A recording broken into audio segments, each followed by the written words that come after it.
Tiara adalah seorang mahasiswi berusia 19 tahun.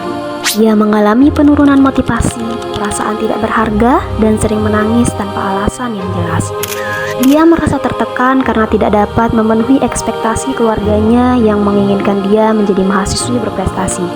Dalam beberapa bulan terakhir, nilainya menurun dan dia mulai menjauh dari teman-temannya.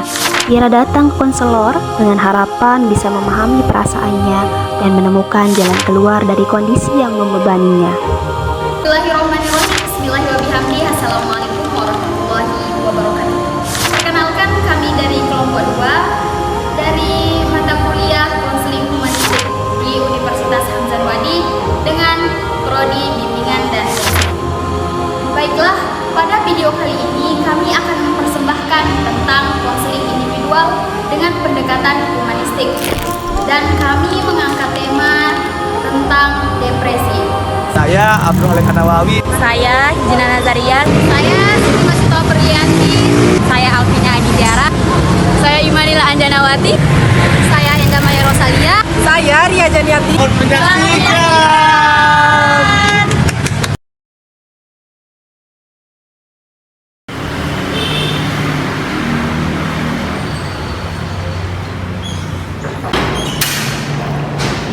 Assalamualaikum. Waalaikumsalam. Mari silakan masuk, Mbak. Mari silakan.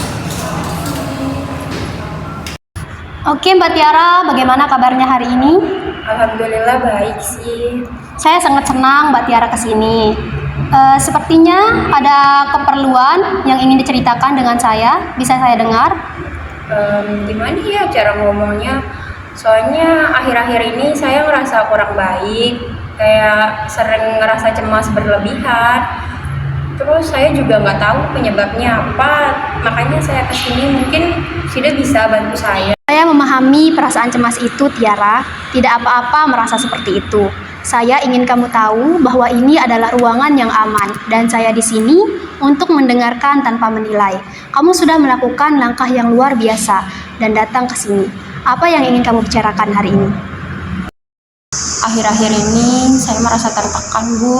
Nilai kuliah saya turun dan keluarga saya kecewa akan hal itu. Mereka selalu berharap saya akan menjadi mahasiswi yang membanggakan untuk mereka, tapi saya tidak mampu dan saya sering merasa sedih dan malas untuk melakukan apa-apa. Kamu merasa tertekan karena nilai kuliahmu menurun dan kamu merasa tidak memenuhi harapan keluargamu ya.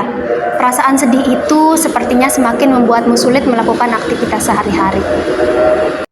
Iya, Bu, rasanya seperti tidak ada lagi gunanya untuk berusaha. Dari ceritamu, saya bisa merasakan betapa berat tekanan yang kamu rasakan. Perasaan tidak ada gunanya itu pasti sangat menguras energi dan semangatmu. Betul, Bu.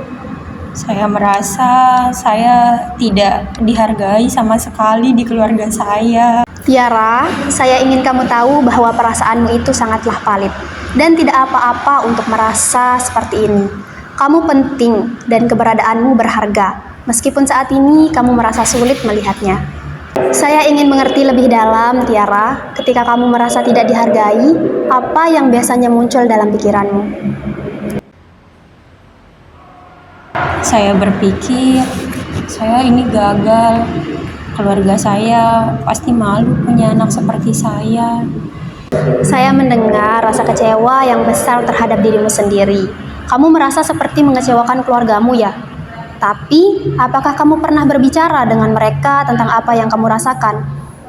Tidak, Bu. Saya takut mereka semakin kecewa dengan saya. Rasa takut itu bisa dimengerti, Tiara. Kadang berbicara tentang perasaan yang sulit memang menakutkan, terutama dengan orang yang kita sayangi. Tapi saya percaya bahwa keluarga kamu mungkin tidak menyadari seberapa berat beban yang kamu rasakan. Kalau kamu membayangkan dirimu yang merasa lebih ringan dan bahagia, apa yang akan berbeda dalam hidupmu? Mungkin saya akan lebih bisa menerima diri saya sendiri. Saya ingin merasa cukup meskipun saya tahu saya tidak sempurna. Itu tujuan yang sangat berarti, Tiara. Menerima diri sendiri adalah langkah penting untuk merasa cukup dan bahagia. Apa yang kira-kira bisa kamu lakukan sebagai langkah kecil ke arah itu? Saya pikir saya bisa mencoba lebih jujur kepada keluarga saya dan mungkin berbicara lagi dengan teman-teman saya. Itu langkah yang sangat baik, Tiara. Bagaimana jika minggu ini kamu mencoba memulai pembicaraan kecil dengan keluargamu tentang apa yang kamu rasakan? Saya juga menyarankan kamu untuk meluangkan waktu untuk hal-hal yang kamu nikmati, seperti hobi atau aktivitas ringan yang membuatmu merasa lebih baik. Tiara, saya sangat menghargai keberanianmu untuk berbicara hari ini. Ini adalah langkah besar. Saya akan mendukungmu dalam proses ini. Jika ada kesulitan atau sesuatu yang ingin kamu diskusikan, kamu selalu bisa kembali ke sini ya. Lalu, bagaimana perasaanmu setelah sesi ini? Saya merasa lebih lega, Bu. Terima kasih sudah mendengarkan cerita saya dan tidak pernah menghakimi saya. Saya sangat senang mendengarnya karena kamu sudah berani untuk membicarakan tentang perasaanmu. Kalau begitu, kita akan bertemu lagi 1 minggu ke depan untuk mengevaluasi bagaimana perasaanmu setelah melakukan atau mencoba hal-hal kecil tersebut. Baik, Bu. Terima kasih atas segala bantuannya. Minggu depan saya akan kesini lagi ya. Saya duluan ya, Bu. Terima kasih ya, Mbak Tiara.